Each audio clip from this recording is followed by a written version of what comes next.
Hey Internet, this is Jim with Tech Lovin'. How are you doing today? I got a couple of things to show you. Only because I'm just doing a little experiment here. So on this side, where we are now, sorry, holding my iPad might be a little shaky. We have this PC. This is a 5600X B550 gigabyte B550 motherboard, RTX 4060 Ti, 32 gig RAM, and a absolutely gorgeous Lian Li 011 dynamic case. Interesting thing, this is a 5600X, and which should run max boost of 4.6 gigahertz. This is not overclocked, it's just running PBO. You can see here on the left over here, sorry, right here, where it's running 4.850 on single core. So it should run 4.6 on a boost, right? It's running 4725. It's running a stress test right now, so it's swapping cores. But if I was to run Cinebench, it would be at 4.725, 4.750 gigahertz, which is above its boost. I don't know, I'm gonna have to look in the BIOS, see what I have set. So, so on the 4060 Ti, I'm running plus 120 on the core and plus 418 on the memory. And I have a manual fan curve. So I'm running the 3D Mark stress test. One of the stress tests. I think this is wildlife. So we get what? Sorry for the shakiness. 100, frame rate kind of between 90 and 150, depending on what scene we're in.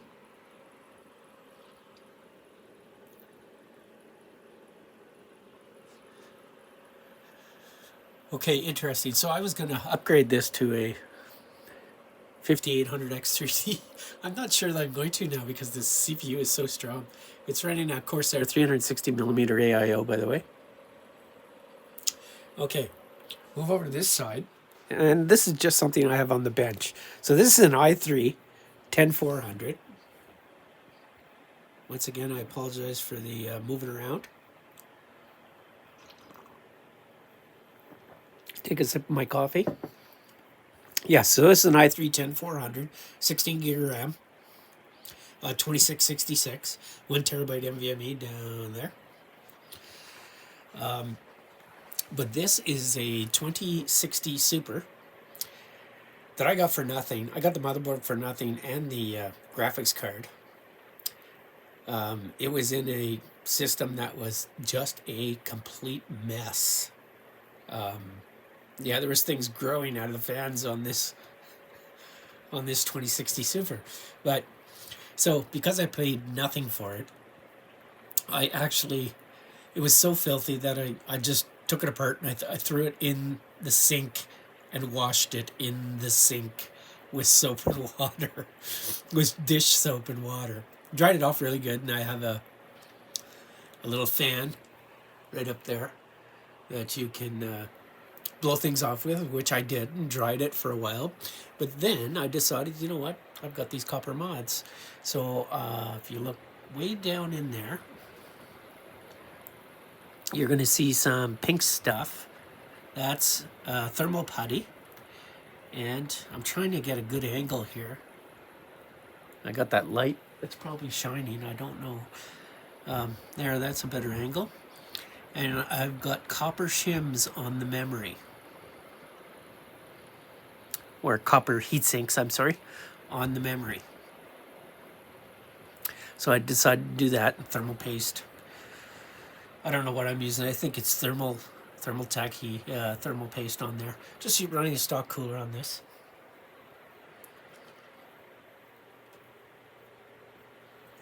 I'm just going to bring my screens back up here. There we go.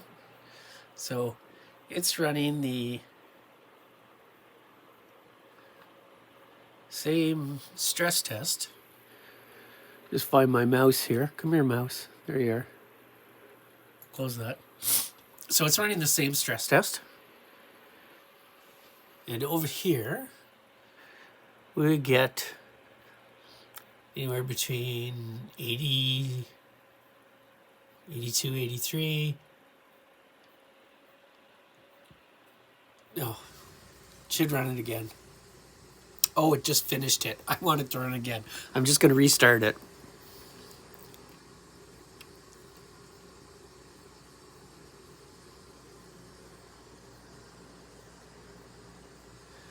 There's our results. Frame rate stability, 94.8, passed. Number of loops, 20. Best loop at 18, worst loop at 17, 8. CPU core frequency kind of all over the place with the i3. Let's just run it again here.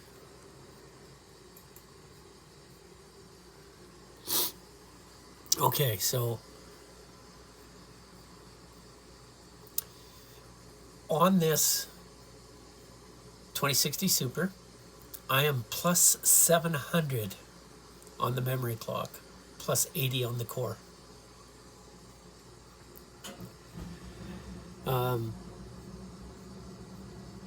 Our CPU clocks are 4190 with a single core of about 4.4 gigahertz. But when it's running the benchmark, it's about 4290. It's going up to, here, I'll try and get this a little more stable. Yeah, about 4290 while the benchmark is running.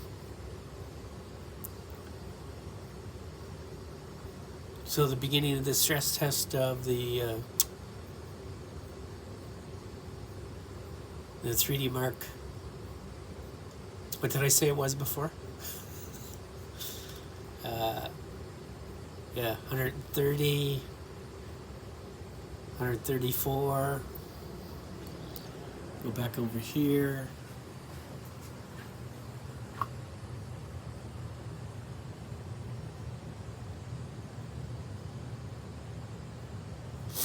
Not the same scene, but 140, 150, 120. Be nice to get the same scene. But as you can see, there's not a hell of a lot of it. There's a difference. There's definitely a difference. The cores are much more stable on the 5600X. Yeah, 169. There's definitely a difference, but I mean, this is going to end up being a budget PC that's, you know, it's going to be less than, God. You know, it might even be, depending on what case I put it in, like $600, $700 for a new Windows 11 Pro or Windows 10 Pro. I'm not sure what I got on here. That's going to be a pretty decent budget gaming PC. The i3 is a great gaming CPU. So I just wanted to, yeah, show the differences there.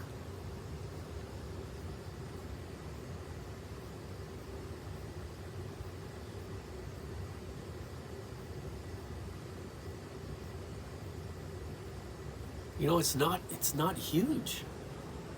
I was surprised by that. But the fact that with the copper mods, I'm not like, and I haven't even tried to go higher. I'm going to try and go higher, and I'm perfectly stable though. I've run this stress test a different stress test a number of times on both systems, and they're both pretty stable. This one's at 418. Why 418? No reason. I was using the slider, so I just stopped wherever it stopped. Yeah, and then you see it there, 4725 on almost all the cores, and then moves around from 3600, then it'll boost to 4725. So that's pretty wicked. The fact that this 5600X runs at such a high core clock. I don't know. I'm debating whether I want to swap it out for the 5800X 3D. Now I have another 5600X right here on the floor. That one I'm going to hook up and compare the two of them also, because I don't think this one on the floor actually boosts that high. But anyway, just thought I'd run that by you people. Jim, tech lovin'. Have a great day. Bye-bye.